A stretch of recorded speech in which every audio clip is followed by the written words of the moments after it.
designed to collect all electronics, broken, shattered, hoarded for years, and irrelevant model, to a big green machine similar to a recycle garbage dumpster.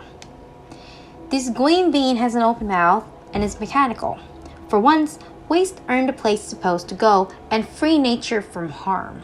The look from the outside is creative and unique, while the inside is more complex than just a box. The inside has sections to protect more damaged materials. Each municipal have 3 green beans, one for computer parts, one for household electronics like battery or television parts, and a third are for personal devices. The architecture inside is a magnetic panel operated as people donate magnetized metals and avoid materials with more plastics. But how will the opening aim the landing panels inside from the outside? Donors have instructions on an envelope on how to use it, through advertisement and pamphlets distributed to them like an election day households get on their mailbox.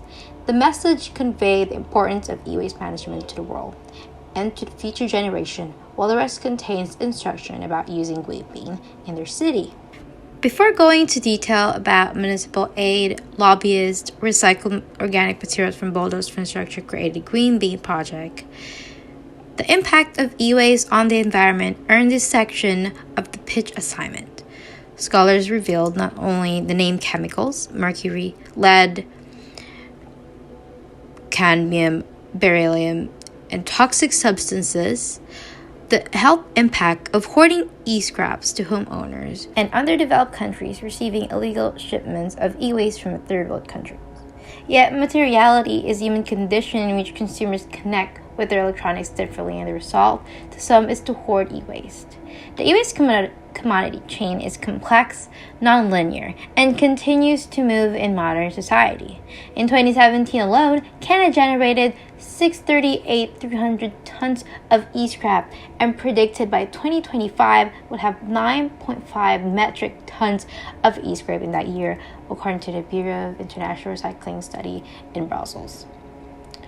That is huge.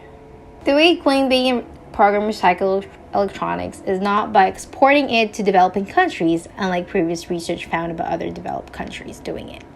Electronic waste collected go through a process of sorting, then shredding and excluding raw materials from plastics. Innovate ideas to separate the usable resources for eco-friendly materials and manufacturers' need of raw materials from salvage e-waste.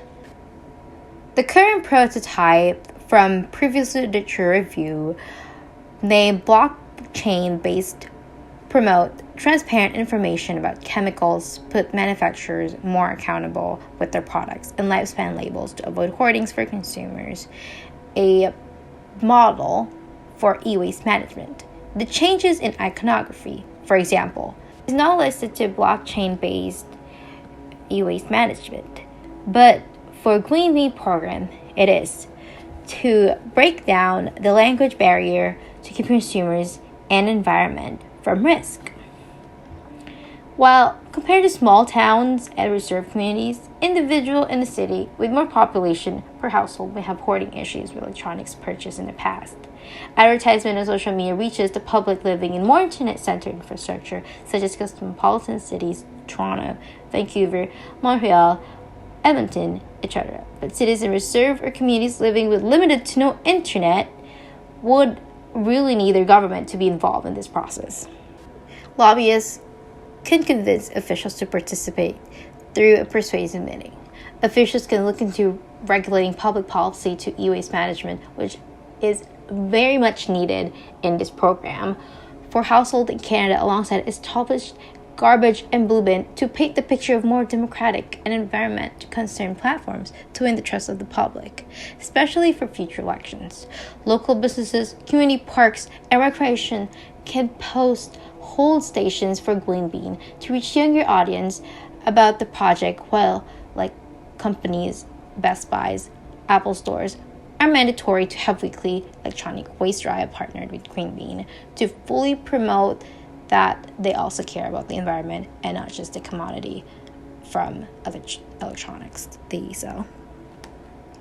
Lastly, the final part of this project is the right timing.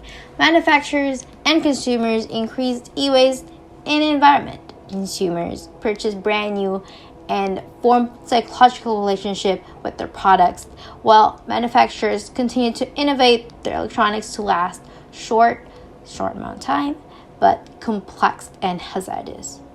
Clean Bean Project proposes this to the municipality based on their occupied vicinities, convince corporations multi-chain to cooperate in e-waste drive in their own facility or shops, and inform public about e-waste with mail booklets. It should be manageable and complex, like e-waste.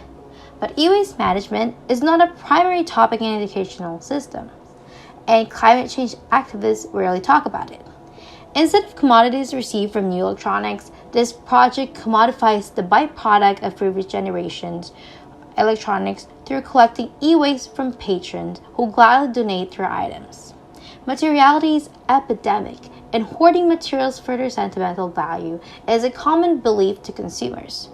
The wealth from refurbished electronics inspired this project in the hope for developed countries to end slow violence electronic waste risk consumers and impact the environment of many underdeveloped countries where e-scraps are abundant.